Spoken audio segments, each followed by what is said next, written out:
Another day, another electric car. Ooh, but this one's interesting. This is the IONIQ 5. Hyundai calls it a crossover utility vehicle, and I'm going to call it a hatchback. Whatever the label, it rides on Hyundai's electric global modular platform, which will underpin a range of electric vehicles to come. The IONIQ 6 and IONIQ 7 are on the horizon, but for now, let's focus on the present. To start, the IONIQ 5 is roughly the same size as a Hyundai Tucson compact SUV. Logical competitors include the Ford Mustang Mach-E, Volkswagen ID.4, and the upcoming Nissan Ariya. According to Hyundai, the Tesla Model Y's premium status makes it not quite a direct competitor, but they definitely took that Y into account when building the IONIQ 5. Am I allowed to touch this? Hitting the technical details, the IONIQ 5 features a 77.4 kilowatt-hour battery pack and an 800-volt architecture, allowing for fast recharge times. How fast?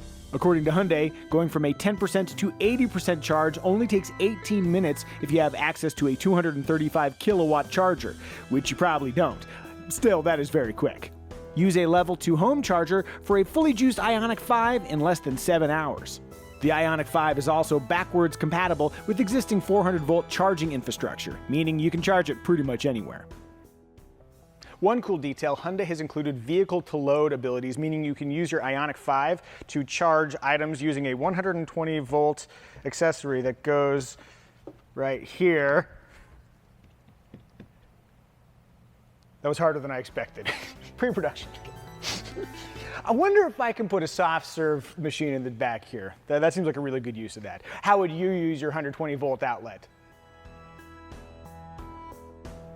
Onward to the powertrain! Single-motor rear-wheel drive is standard, offering 225 horsepower, around 300 miles of range, and 0 to 62 mile-per-hour sprints around 7.4 seconds.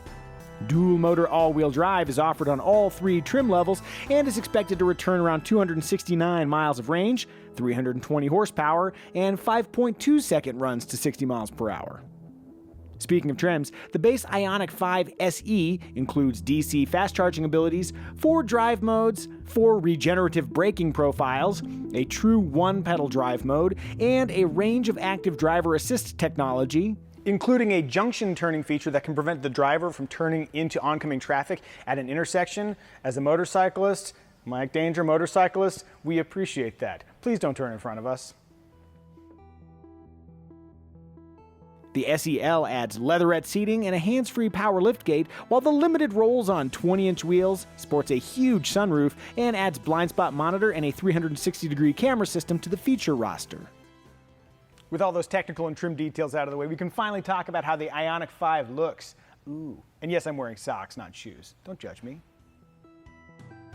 Let's see, there's a clamshell hood, flush door handles, active air intakes, a sweet roof spoiler, and 6 nifty colors including blue, teal, and matte gray.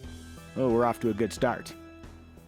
There's also a super long 118.1-inch wheelbase. That's actually almost 4 inches longer than the mid-size 3-row Hyundai Palisade. Consequently, the IONIQ 5 has these very short front and rear overhangs. And as you can tell by my shirt, I appreciate short front and rear overhangs. While staring at the side, you might have also noticed a conspicuous crease in the bodywork. Maybe you think that crease treatment is a bit much, but I appreciate cars that are recognizable from the side. One more aesthetic note, Hyundai has incorporated a parametric pixel theme throughout the vehicle. You can see that pixelation in the wheel design, the taillights, the headlights, and this hidden lighting garnish on the nose. Ooh, that's stylish. Moving inside, the cabin features the kind of earth-friendly, sustainable touches you'd expect. The armrests and seats feature recycled plastic materials.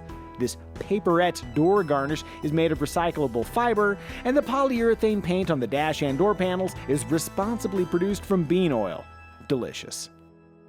Sustainability aside, there are some very cool details in here. Because it's an electric car, you've got this very flat floor, which makes it easy to kind of slide across with your socks. The center console slides 5.5 inches forward and back, and these two 12.3-inch screens on infotainment and gauge cluster duty come standard. Going further, the dash is magnetic here, and I'm not sure what I want to put on there. Certainly not my credit card, but you could put something there and just hang it magnet free. And then there's this recline function, they call it zero gravity, that you can use when you're charging. Ooh, this is dangerously comfortable for a work situation. HR will not approve.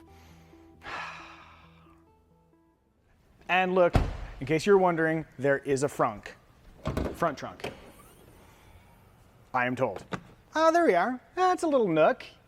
Can hide something there. Nothing illicit, although I'm not here to judge.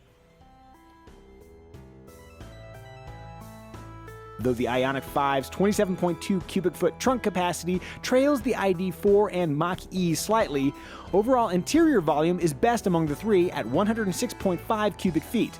Quick gist, the 5 is roomy. But to verify that fact, here I am seated behind my preferred front seat position. That is a ton of space. Here, look, here, I'm gonna get over here. Easy slide to the right. So much room. Hyundai hasn't revealed pricing information yet, but they've claimed that the IONIQ 5 will be competitive. For reference, a rear-wheel drive ID.4 starts around $40,000. A Hyundai IONIQ 5 priced below that would be awfully compelling.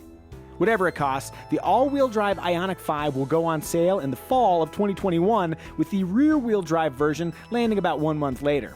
Mind you, that's only in select states. A wider rollout through America will start in 2022. If Tesla has taught us anything, it's that electric cars succeed not just by being electric, but by being desirable. This might not be for everybody, but to me, the IONIQ 5 is very desirable.